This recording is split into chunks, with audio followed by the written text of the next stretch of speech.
The President of the United States, the Commander-in-Chief, is making news this morning. He is over in Vietnam. We understand he is en route to the big gala, the APEC gala. But, Geraldo, he made a very clear message earlier when he was talking to CEOs, and he said, you know what? The United States is no longer going to be taken advantage of on trade. We've had some bad trades in the past. I don't blame China and others. I blame, essentially what he said, is the people here in the United States who made the bad deals. Well, I think that the president has done a brilliant job. I don't think he's been given nearly enough credit by the mainstream media because this has been a bravura performance. He has really done, the job of delivering as a movie star, the movie star he is. He's very charismatic. He has put a hand of friendship out, even as he was chastising China for the grotesque trade imbalance. He was embracing President Xi and saying, this guy's my pal. I don't blame China. I blame the United States and the greedy merchants who mark up the trade. I thought that he's done a really good job. I think this is by far his best trip. And this message, talking tough on trade on the one hand while holding out the olive branch on the other, I think is very effective. Well, last night, Cleta Mitchell, she's the campaign finance attorney that was on with Tucker Carlson last night. Obviously, that's her job. She knows campaign finance, all the rules. She said what Hillary Clinton and what the DNC did, she said it could have been criminal, and she wants the DOJ to investigate. Listen to this. We have a soundbite from the show last night, and then we'll get your reaction. Any expenditure, any campaign finance violation involving $25,000 or more, if the activity was knowing and willful, and this was actually a Chuck Schumer amendment to the campaign finance law, that is a criminal violation. And the Department of Justice has jurisdiction to investigate. So I think both the FEC should investigate, and I think the Department of Justice should investigate. And one of the things I think is important to note here is that all of these people who call for all these restrictions, they apparently have no intention of abiding by them. What do you make of Donna Brazil's book, which has laid bare what was going on there, and now she suggests there could have been something quite corrupt and illegal? Well, I think two things, and I think they're separate, though, Steve. I think that Donna Brazil's book really shows a Democratic Party that is absolutely in disarray. It has no center. It has no soul. It's been It's been up for grabs. It was for sale. It was for sale last year, and I think it really bodes ill for the Democratic Party as a national institution. But I'm telling you, when you start talking about these investigations, I look back on Benghazi.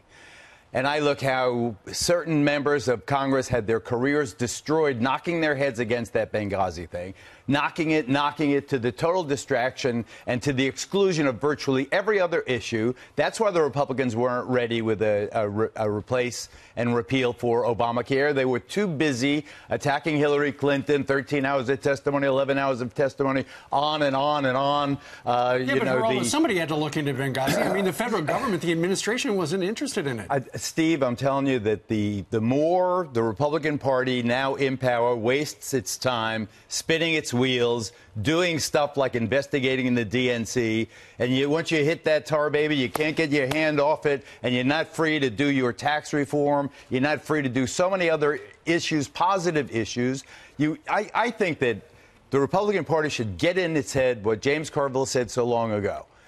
It's the economy, stupid. The economy is booming. 3% growth we have now. The potential of what 3% growth does for the American people, that's the message the GOP has to continually stress. We're the party that's going to make you much more prosperous. We're the party that's going to make the world more fair. We're the party that's going to get American goods sold. We're going to get American cars sold in China. And right now the Republicans are trying to do that. Now the Senate bill, the tax bill, is going to be, they're going to work on that. They've presented it yesterday. But what's interesting is the president wanted the tax reform bill to be very simple.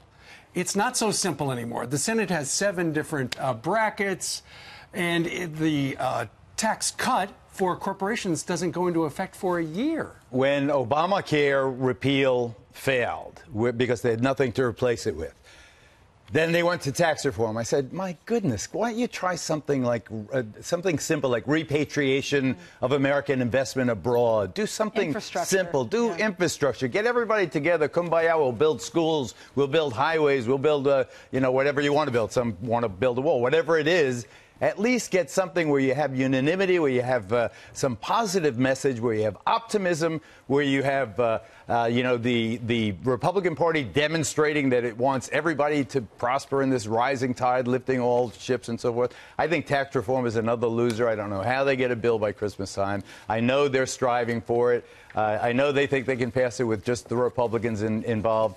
I just don't see it. But I don't see Geraldo, it. when I go out there and do these diners, that's what everybody wants. Everybody wants tax reform, and there's a definite concern. Heard Hannity mention on his show yesterday, if the Republicans do not get tax reform by 2018, and a corporate bill that takes effect in 2019 doesn't necessarily do that, they will lose. That's what Sean Hannity said, and I agree. I don't know what you had at that diner, Todd, but I'm telling you, people He's gained 15 pounds. People do not want tax reform. People Really? want their tax to be cut. Right. That's what people want. Absolutely. People want a tax cut. They want to. I paid $100 last year. I want to pay $80 or $75 this year. They don't want tax reform. And when you start talking about what tax reform really means, what does tax reform really mean? I mean, as I see it, it means the main headline in tax reform is the corporate tax rate goes down from whatever it is, 35 That creates jobs. from 35 to And places 30. I go want the I'm jobs. fine. That's what it is. But when a corporation gets a tax cut, that doesn't mean you or I get a tax cut, or the people in that diner that you went to get a tax cut. It means like IBM and AT&T and GE, they get the tax cut. Maybe they repatriate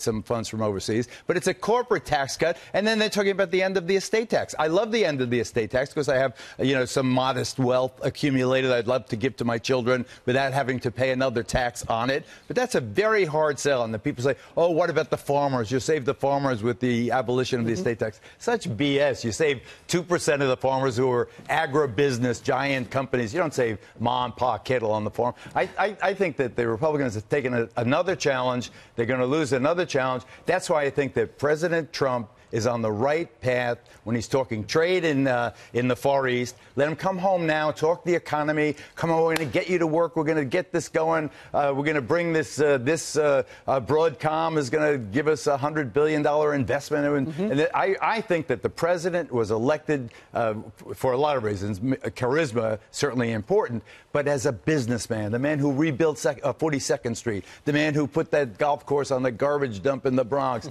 the man who built the tower that we're looking at in the shadow of right here up on 56th Street. I think that Trump the builder is the way you get people rallied together. When you start the division, like you're going to investigate the DNC, you're going to do, going to get tax reform, and you got all these lobbyists, going through people's pockets and so forth. I think that the Republicans really need President Trump to take over as the businessman in chief. Well, he's been the salesman in chief over in China and Asia, and he's heading back in a couple of days. Geraldo, always a pleasure having you. Always a pleasure. Thank you, Thank you.